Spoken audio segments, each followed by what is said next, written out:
Você está precisando de uma experiência com Deus, talvez essa palavra pode acalmar o seu coração e trazer esperança para você. Como eu disse, nós vamos falar hoje sobre experiências com Deus e você e eu precisamos dela.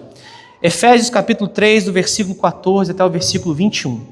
O texto nos diz assim: por essa razão, eu me ponho de joelhos diante do Pai, de quem toda a família, nos céus e na terra, recebe o nome. Peço a Deus que, segundo a riqueza da sua glória, conceda a vocês que sejam fortalecidos com poder, mediante o seu Espírito, no íntimo de cada um. E assim, pela fé, que Cristo habite no coração de vocês, estando vocês enraizados e alicerçados em amor. Isto para que com todos os santos vocês possam compreender qual é a largura, o comprimento, a altura e a profundidade, e conhecer o amor de Cristo, que excede todo o entendimento, para que vocês fiquem cheios de toda a plenitude de Deus. Ora, aquele que é poderoso para fazer infinitamente mais do que tudo que pedimos ou pensamos, conforme o seu poder que opera em nós, a ele seja a glória na igreja e em Cristo Jesus, por todas as gerações, para todos sempre. Amém. Oremos. Senhor, a Tua palavra foi lida e nós esperamos que pela iluminação do Teu Espírito nós sejamos edificados por ela. Que o Senhor, de alguma forma, fale ao nosso coração com a devida fidelidade ao texto e com o poder que vem do Espírito. Seja sobre a nossa igreja, sobre a nossa vida, sobre toda a família de Jesus reunida aqui nessa noite. E Deus, nós precisamos da Tua intervenção, precisamos da Tua graça. Nós oramos assim, em nome de Jesus. Amém. Bom, para você que está chegando hoje, deixa eu te situar aqui um pouquinho. A gente está fazendo uma série sobre a presença de Deus. Essa é a terceira mensagem da série. Você vai conseguir entender a pregação de maneira muito tranquila, sem ter assistido as outras. Mas eu te convido a assistir as outras no YouTube. Isso vai fazer você entender um pouquinho mais o background, o pano de fundo que está por trás dessa pregação de hoje. Mas se você caiu aqui hoje, não tem problema, você vai entender perfeitamente. O texto que a gente acabou de ler é um texto importantíssimo na carta aos Efésios, e não só na carta aos Efésios, mas para a nossa vida como um cristão. Pense você que a carta aos Efésios é a carta que Paulo escreve para orientar uma igreja na cidade de Éfeso a como ela deveria pensar e agir de forma cristã. Em outras palavras, é muito provável que essa carta que Paulo escreveu, ela não foi só para a igreja em Éfeso, mas ela rodou uma região da Ásia, mas nesse caso ela foi endereçada a uma carta, a uma igreja específica, chamada ou colocada numa cidade de Éfeso. E aqui a gente tem uma igreja mista de judeus e gentios, na sua grande maioria gentios. Pessoas, portanto, que não eram israelitas, mas que conheceram o Evangelho de Jesus, se tornaram parte do povo de Deus, sem terem, por isso, participado do povo judeu e chegando a uma nova realidade completamente diferente da qual eles já tinham experimentado.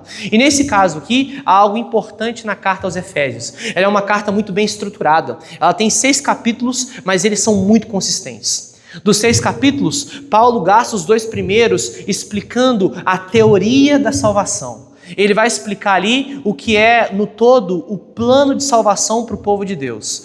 Nos primeiros 2 capítulos, se você der uma lida em casa, você vai perceber que a grande preocupação de Paulo é explicar no detalhe os pontos importantes de como a salvação chegou até esse povo.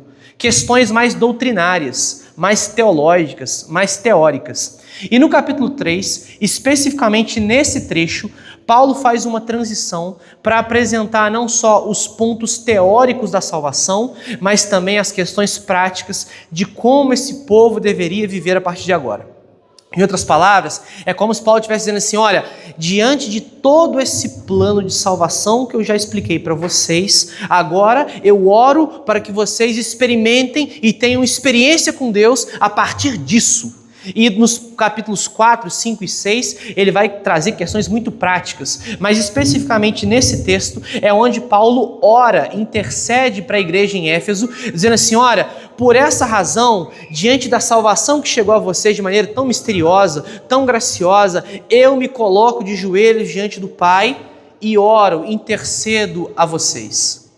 É legal pensar que Paulo fala aqui como um apóstolo orando por uma igreja que provavelmente estava sob a sua responsabilidade.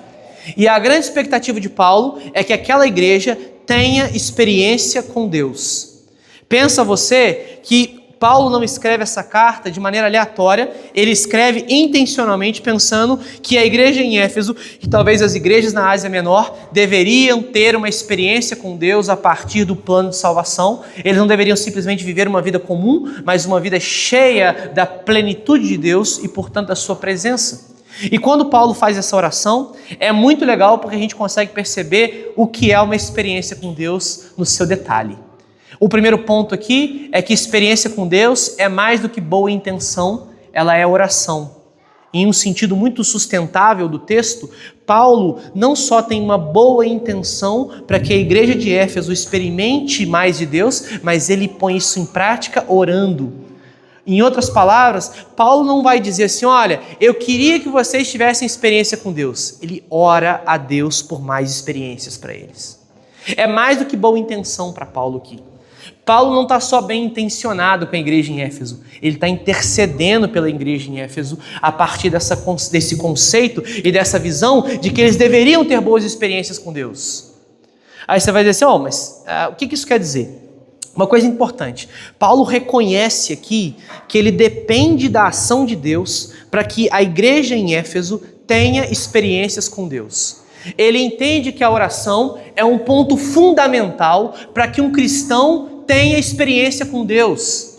Paulo vai dizer assim logo de cara, por essa razão, ou seja, diante de todo o plano de salvação que eu já falei até o versículo 13, eu me ponho de joelhos diante do Pai, mostrando aqui a ideia da oração de uma maneira reverente.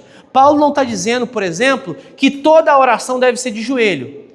Na verdade, a Bíblia não estabelece se a oração tem que ser de joelho, tem que ser em pé, tem que ser deitado, tem que ser de qualquer forma. A ideia de Paulo aqui, e provavelmente Paulo não estava de joelho escrevendo essa carta, eu me ponho de joelho no sentido de reverência. É uma oração reverente a Deus. Eu me coloco reverentemente diante do Pai.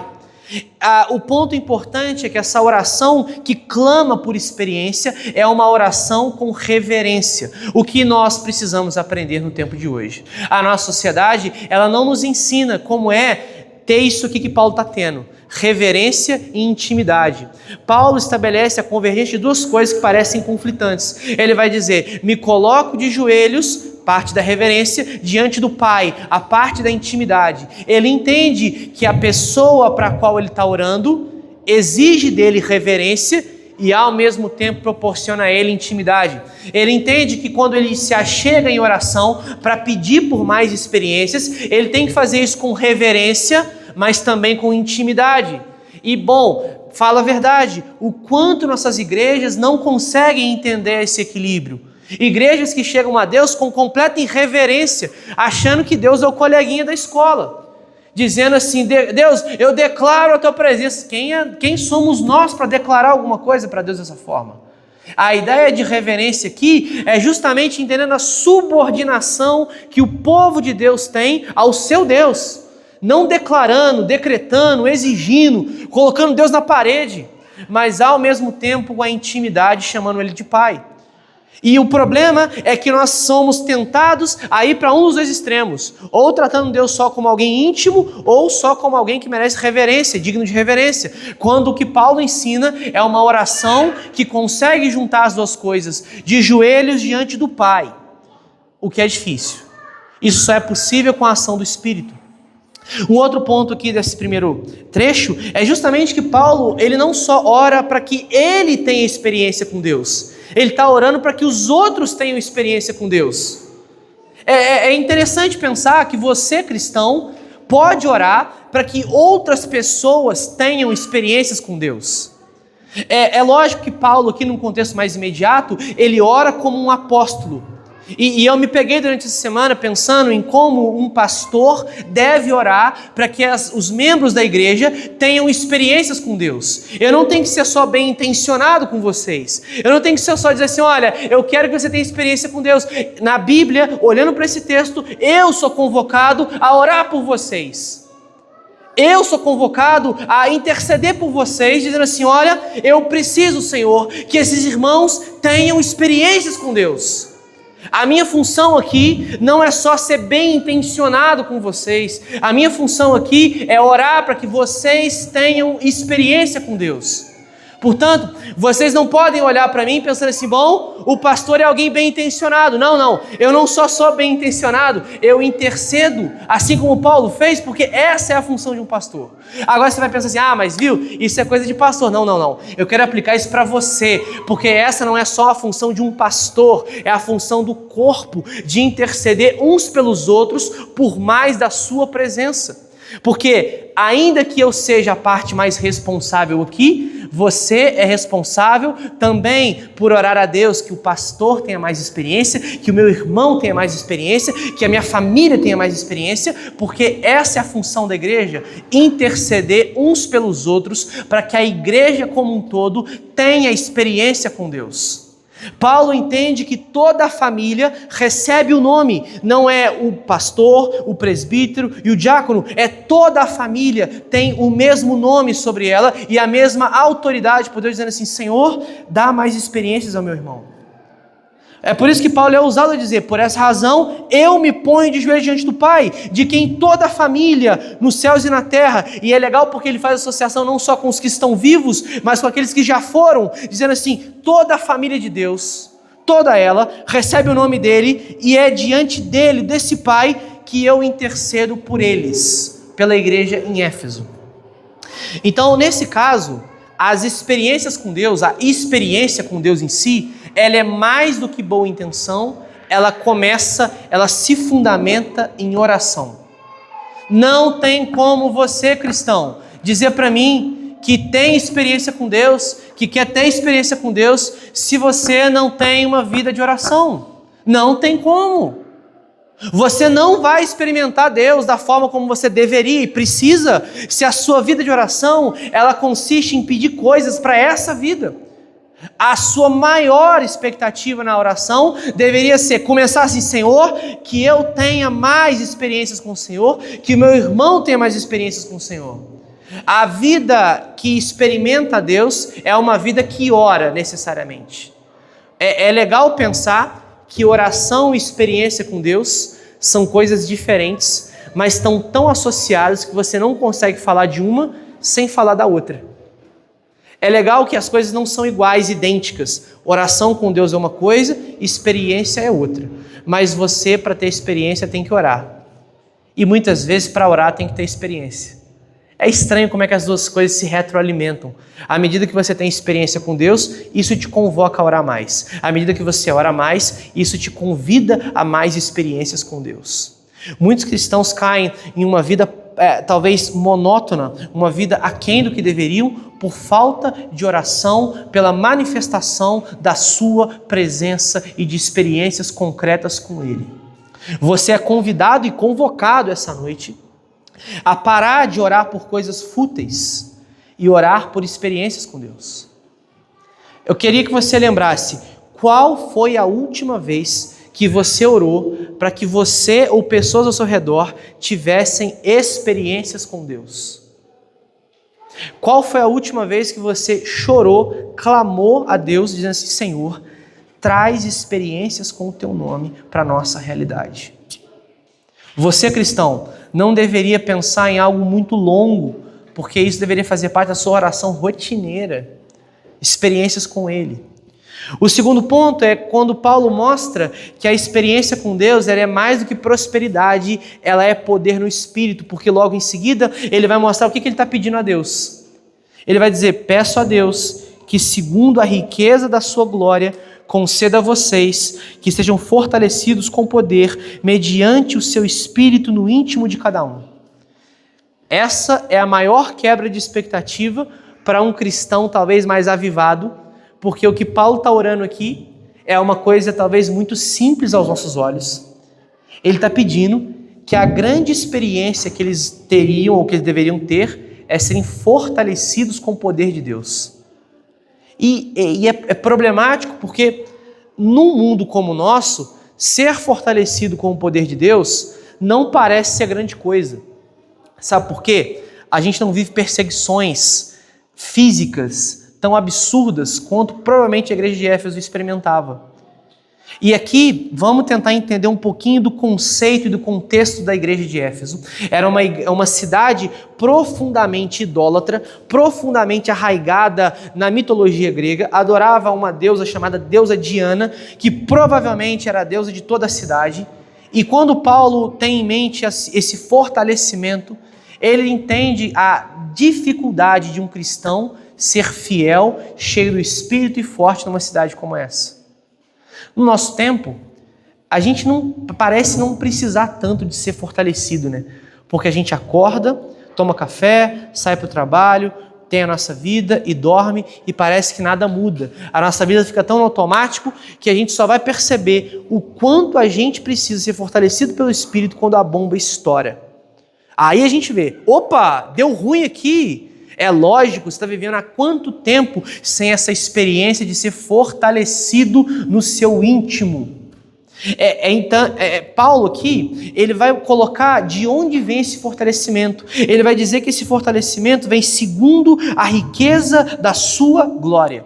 Ele vai dizer, olha, eu peço a Deus que, segundo a riqueza da sua glória, mostrando que a intenção de Paulo com esse pedido não é que a fonte de eficácia seja a capacidade dos cristãos em Éfeso de orar ou de ler a Bíblia, mas sim da riqueza da glória de Deus. Mostrando assim, olha, vocês aí estão recebendo um pedido que não é segundo a sua capacidade, mas segundo a riqueza da glória de Deus. Para nós isso é muito importante, sabe por quê? Se a gente precisasse pedir a Deus baseado segundo a nossa capacidade, teríamos terríveis problemas. Pensa você, Senhor, eu peço que o Senhor me fortaleça segundo a minha capacidade de fortalecer fortalecido. Olha que problemão. Senhor, eu peço que o Senhor me fortaleça segundo a minha vontade de ser mais forte. Não, Paulo aqui está dizendo, peço que os fortaleça segundo a sua riqueza de glória. A riqueza de glória para Paulo aqui tem um significado, parece que um pouco genérico para nós, mas não é. A ideia de Paulo é que essa riqueza da glória é justamente tudo aquilo que foi experimentado no plano de salvação. É como se ele estivesse dizendo, olha o tanto de gente que foi salva, de tantos improváveis, e olha a riqueza dessa glória, é segundo essa mesma riqueza, com um plano de salvação tão glorioso como o que a gente viu, que eu peço por vocês serem fortalecidos. Em outras palavras, é o seguinte, a mesma riqueza da glória que te salvou do inferno, te trouxe para a luz, te salvou, é a mesma fonte pela qual você vai ser fortalecido ao longo de toda a sua caminhada. Não é segundo a sua capacidade. A questão é, qual é a fonte da sua salvação? A graça. E qual é a fonte do seu fortalecimento? A graça.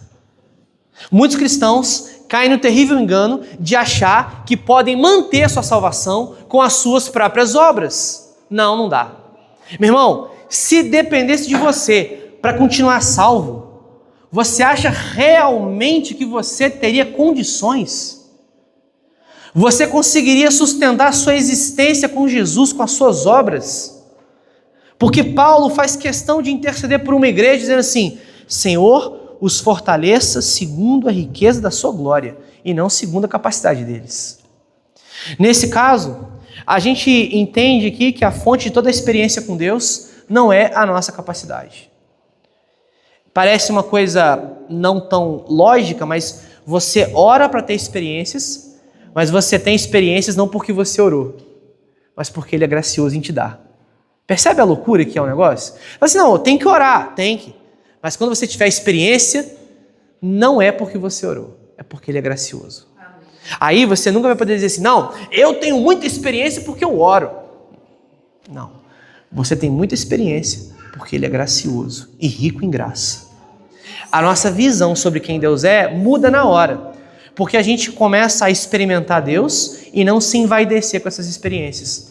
Tanto é que Paulo tem uma experiência muito louca aqui que ele narra em 2 Coríntios, quando ele vai dizer assim, conheci um homem, segundo a carne, não sei se ele foi em carne, se ele foi em visão, que foi até o terceiro céu e viu coisas inefáveis. Ele está falando dele mesmo, só que ele mesmo vai dizer que ele não se gloriava disso, porque ele sabia que isso não era fruto da oração dele, era fruto da graça.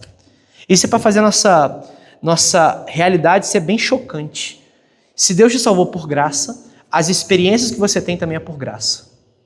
Se você é um crente que tem muita experiência com Deus, louvado seja Deus, é graça. E se você não tem tantas experiências assim, ore.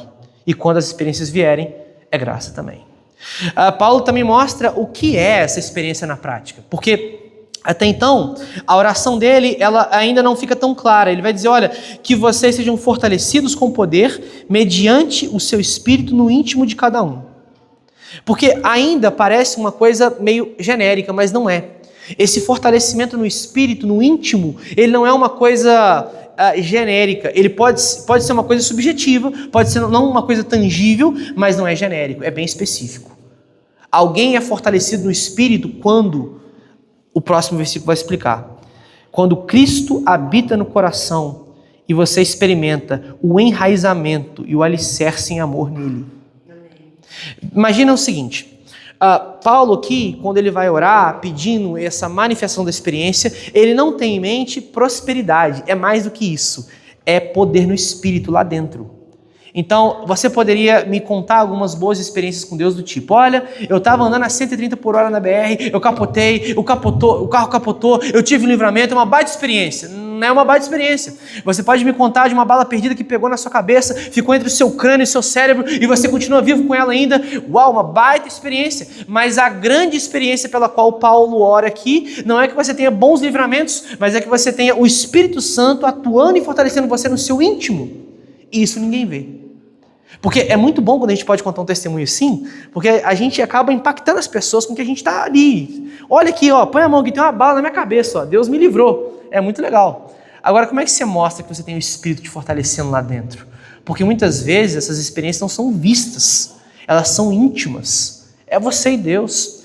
Paulo ora para uma manifestação dessa presença de maneira interessante. Ele vai dizer, olha, que vocês sejam fortalecidos com poder mediante o Espírito no íntimo de cada um e não fora dele. A regra geral, as experiências que um cristão vai ter com Deus são aqui dentro e não lá fora.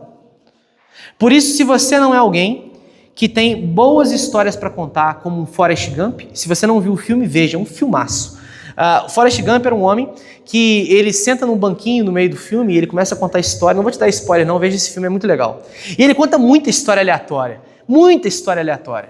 E tem muito cristão que acha que para ter experiência com Deus tem que virar um Forrest Gump contando história. Não, porque eu tenho que contar do dia que eu fui... Não. Isso é muito legal.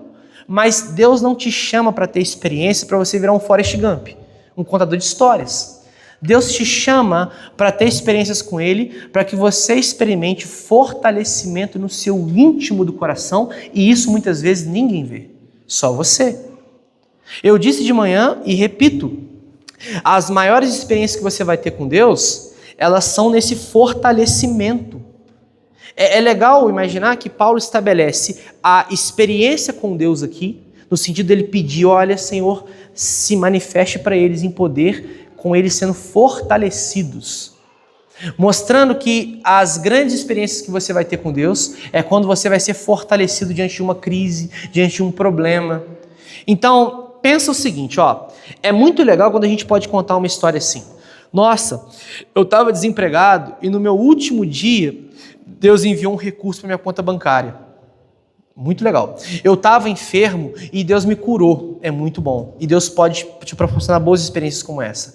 Mas as grandes experiências com Deus que Paulo está orando aqui para os Efésios é quando você pode dizer assim, eu estava desempregado, o recurso não veio, o boleto venceu, eu não morri, eu não me suicidei e eu fiquei forte em Deus. Eu estava doente, a enfermidade veio, ela piorou, ela está levando a minha vida, mas eu continuo firme em Deus. Esse é o fortalecimento que Paulo está orando aqui, no íntimo de cada um. E isso daqui não está no gibi, né? Testemunho bom é aquele que o cara conta a vitória, mas e quando ele não conta? E a experiência que ninguém conta, né? A experiência da derrota. Quando você fala assim, fui traído, fui humilhado, fui caluniado e eu não tive o sabor de mel na minha vitória. Você teve experiência com Deus ou não? Para alguns evangélicos, não. Você só vai ter experiência com Deus quando todo mundo te aplaudir, você no palco, e você vai ver ali, todo mundo vai ver Jesus brilhando em você. Mas, biblicamente falando, que é a oração de Paulo, você vai ter a experiência com Deus quando você for fortalecido no meio da treta, meu irmão, no meio do problema. no meio do caos, no meio da aflição, da angústia. E aí ele vai lá e te fortalece no seu íntimo. Isso é a experiência com Deus. E essa experiência a gente não conta muito, né? Porque a gente não tem muita força para contar essa experiência. Geralmente essas experiências consomem a nossa vida. E geralmente a gente só sabe que passou uma experiência dessa depois. Porque ela não é visível. A gente só vai lembrar, nossa, como é que a gente passou aquilo ali? Foi Deus. Essa é a experiência que você pode contar. E Paulo ele vai mostrar aqui o que acontece quando alguém tem uma experiência como essa, porque ele vai mostrar que não é só conhecer a Deus, é experimentar Ele mesmo. Essa experiência não é só para você conhecer que Ele vai te fortalecer, é para você experimentar isso. A palavra experiência com Deus ela é perigosa, a expressão. Porque tem muita gente hoje mais espiritualizada, diz assim, nossa, eu tive uma grande experiência com Deus porque eu senti Ele. E não é esse o parâmetro aqui. No versículo 17 ao versículo 19, Paulo vai mostrar o que é, de fato, uma experiência com Deus no seu detalhe. Ele vai dizer assim, e assim, pela fé, que Cristo habite no coração de vocês, estando vocês enraizados e alicerçados em amor, isto para que com todos os santos vocês possam compreender ou experimentar, que é uma palavra mais específica para esse texto, qual é a largura, o comprimento, a altura e a profundidade e conhecer o amor de Cristo, que excede todo o entendimento, para que vocês fiquem cheios de toda a plenitude de Deus. Paulo ele está dizendo assim, olha, eu oro para que vocês sejam fortalecidos no Espírito e aí vocês possam experimentar qual é a largura, a altura, a profundidade e o conhecimento do amor de Deus. A ideia de Paulo não é só que alguém conheça esse amor, mas que alguém experimente esse amor.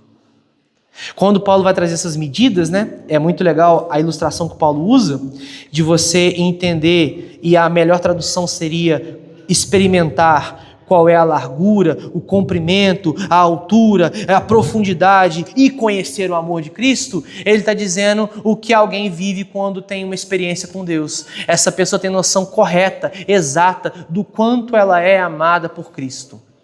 É por isso que ele diz assim, olha, que Cristo habite no coração de vocês. E você seja enraizado e alicerçado nesse amor. A habitação que Paulo usa aqui, ela também tem um joguinho de palavras legal. No texto original, na língua original, você tem duas palavras para falar sobre habitação. Uma, falando sobre um tipo de habitação temporária, que é o que a gente experimenta quando a gente vive de aluguel. A gente habita num apartamento, mas o apartamento não é nosso. A gente não pode fazer as mudanças que a gente gostaria porque nós não temos a propriedade daquele apartamento. Nós habitamos temporariamente ali. Mas quando você compra um lugar e você habita ali, agora ele é seu e ele te pertence como um todo. Essa é a aplicação da palavra habitação aqui. Jesus ele não paga aluguel no seu apartamento, não é temporário o seu coração. Ele tem a posse e a propriedade do seu coração. Ele domina em toda a abrangência. Não há nenhuma parte do seu coração em que, se você é um cristão, que não pertença a Cristo. Não há nenhuma parte de você, quando você é um cristão verdadeiro, que Jesus não reivindique dizendo assim, é meu, eu habito aqui. Você que é cristão, deveria ouvir isso com muita atenção, meu irmão e minha irmã. O seu coração não pode ter outro dono, a não ser Cristo. Se você é um cristão, o seu coração é dele. E ele não divide o seu coração com ninguém. A oração de Paulo é que isso aconteça pela fé. Por isso que ele vai dizer, e assim pela fé, que Cristo habite no coração de vocês. E isso vai fazer o quê? Estando vocês enraizados e alicerçados em amor. Uma vez que Cristo habita nesse coraçãozinho pecaminoso, que agora foi redimido, agora você é enraizado e alicerçado nesse amor de Deus. E agora você pode experimentar o que é a largura, o comprimento, a altura e a profundidade do amor de Cristo. É uma progressão lógica aqui. Paulo ora, dizendo, Senhor, fortaleça segundo a sua riqueza de glória, aquele povo ali, mediante a ação do teu Espírito no íntimo deles. Para quê? para que Cristo habite ricamente nesse coração e agora eles possam experimentar o amor de Deus. Em resumo, meu irmão e minha irmã, você tem boas experiências com Deus quando você sabe que é amado por Deus.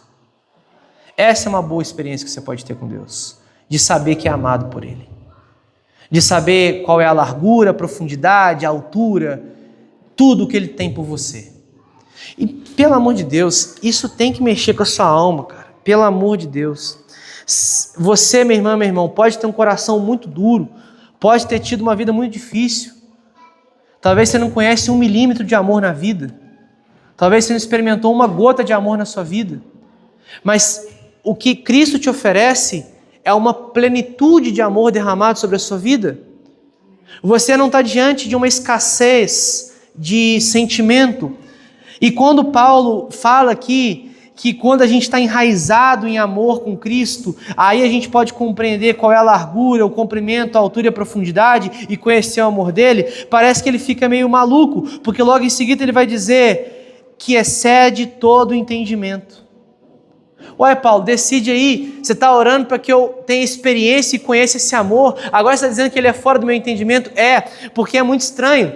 Você, quanto mais conhece e experimenta esse amor, mais você percebe que ele é fora do seu entendimento, mais você percebe que ele é fora da sua casinha, fora do seu padrão. Quando você acha que Deus não mais tem afeições por você, mas amor por você, de repente Ele vem derramando a sua graça e o seu amor por você, e você pensa, mas isso é fora do meu entendimento. E justamente é mesmo. Você não entende na minúcia o porquê você é amado. Agora, se você tiver a razão por que você é amado, me diz, porque eu também não sei. Eu quero aprender com você. Você sabe por que você é amado? Por Deus? Você tem algum motivo para ser amado por Deus? Você tem alguma razão para dizer assim diante de Deus, Deus, eu sou amado por causa disso? O amor que Deus tem por você não cabe no seu entendimento, porque você não é alguém amável como eu. Eu também não sou, e eu sei bem disso. Você não é alguém que poderia despertar o amor de Deus por causa do chamado pecado no seu coração. Você não é alguém que Deus olharia e diria assim, olha, que amável. Mas mesmo assim, você é chamado pelo Espírito a compreender um amor que é fora do seu entendimento. Não dá para você ficar equacionando aqui o quanto Deus te ama. Você tem que experimentar esse amor. É experimentar, meu irmão. Eu achei muito engraçado uma fala de um amigo meu ontem, onde a gente estava. Vocês conhecem o Vini, que toca aqui? Ele era ateu, e eu acho que ele me dá liberdade para contar esse testemunho. E ele diz que ele comentou com um amigo dele assim, olha, eu sei a experiência que você tem aí, do lado de fora do amor de Deus. Só que você tem um problema, você não sabe a experiência que eu tenho com esse amor. Eu posso falar porque eu já experimentei o que você experimenta. E você pode falar o que eu experimento hoje? É a grande realidade de alguém que é cristão. Sabe por quê? Pede para um cristão explicar para um não cristão por que ele é um cristão. É difícil demais. Porque por mais que você tenha explicações lógicas, parece que não é suficiente. A lógica não é suficiente para explicar por que a experiência que você teve com Cristo te arrebatou. É mais fácil eu dizer assim, experimenta esse amor que você vai entender o que eu estou falando. Paulo era alguém que precisava experimentar esse amor, e é interessante como é que Paulo fala aqui com muita propriedade, porque Paulo era alguém que odiava o nome de Jesus Cristo. Paulo era alguém que abominava Jesus Cristo. Ele odiava ouvir falar sobre Jesus. Quando falava Jesus para esse homem, ele respirava ameaças de morte contra a igreja. Mas num chamado caminho para Damasco, uma cidade onde ele iria perseguir os cristãos, Jesus se revela para esse homem. E esse homem tem uma visão de Jesus, e agora ele vai entender o quanto ele é amado, porque agora ele não conheceu, ele foi amado, ele experimentou esse amor, e ele abandona a sua crença de que Jesus era uma ameaça, e agora ele entende que Jesus é o amor que ele precisava. E agora ele está dizendo agora para os Efésios, eu quero que Cristo e o amor dele habite em vocês. Isso é muita loucura. O cara que odiava o amor de Jesus, agora ora para que o amor de Jesus se manifeste neles. Por quê? Ele foi convencido logicamente? Não, porque agora ele experimentou esse amor. Portanto, você e eu somos chamados à experiência com Deus, e é uma experiência de amor. Amor. Você vai me perguntar, talvez você está pensando assim, mas eu não preciso desse amor. Talvez a coisa que você não parou para pensar é que você só acha que não precisa porque você não experimentou ainda. Porque o dia que você experimentar esse amor, você vai entender que a sua vida até aquele instante foi completamente sem sentido. E que só por causa desse amor agora as coisas têm sentido e têm cor para você. E não é que você foi transformado, é que agora por meio desse amor, você estava morto e agora você tem vida, meu irmão. Agora você respira, aliviado. Agora você pode gritar dentro do seu íntimo para alguém que te escuta e não uma voz muda dentro de você. Uma vida sem Cristo é uma vida muda, sem sentido e sem cor. Uma vida onde Cristo habita ricamente é uma vida que compreende qual é a altura, a largura, a profundidade e o tamanho desse amor. E aí depois vai dizer assim, pô, mas eu não entendo esse amor, porque é assim que as coisas funcionam. Você, quando começa a experimentar, você vai dizer, eu não entendo como Ele me ama. Eu não entendo como Ele ainda me ama. Então, nesse caso, é mais do que conhecer a Jesus, é experimentar Ele. Faz a prova, experimenta quem Ele é. Depois de um ano, tenta ver se a sua vida é a mesma. Experimenta primeiro, dá a provinha, entrega a vida e depois tenta viver sem. Tenta viver sem Ele agora. É muito legal o exemplo que um pastor americano, Paul Washer, ele fala sobre o porquê um cristão não pode perder sua salvação. No argumento dele, a questão é, se você experimentou a Cristo um dia, já era, a sua vida é dele. Ele vai dizer assim para um jovem que pergunta a ele, olha, eu sou um cristão e eu acho que eu posso perder minha salvação. Aí ele vai dizer, você já experimentou a Cristo? Ele, já? Então agora decida, você não quer mais. Abandone. Ele, mas eu não quero fazer isso. É justamente, alguém que experimentou a Cristo não quer mais outra vida, outra realidade. Ah, mas eu conheço pessoas que abandonaram a igreja. Ok, eles experimentaram a igreja, o púlpito, experimentaram o ofício, mas não experimentaram Cristo. Aquele que experimentou Cristo habitando ricamente em seu coração, não volta para trás, não volta. Pode cair, pode dar problema, mas não volta mais.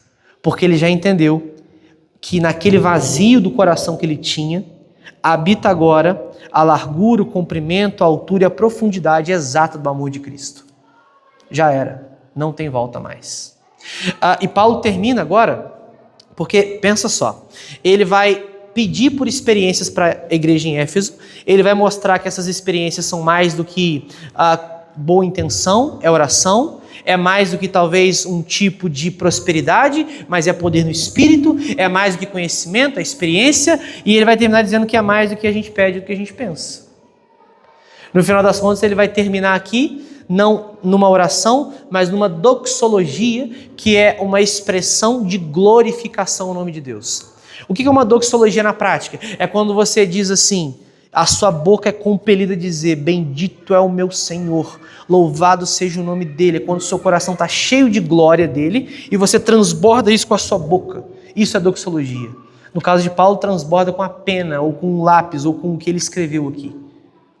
No nosso caso, a doxologia que Paulo fala é, ora, aquele que é poderoso para fazer infinitamente mais do que tudo que pedimos ou pensamos, conforme o seu poder que opera em nós. A ele seja glória na igreja e em Cristo Jesus.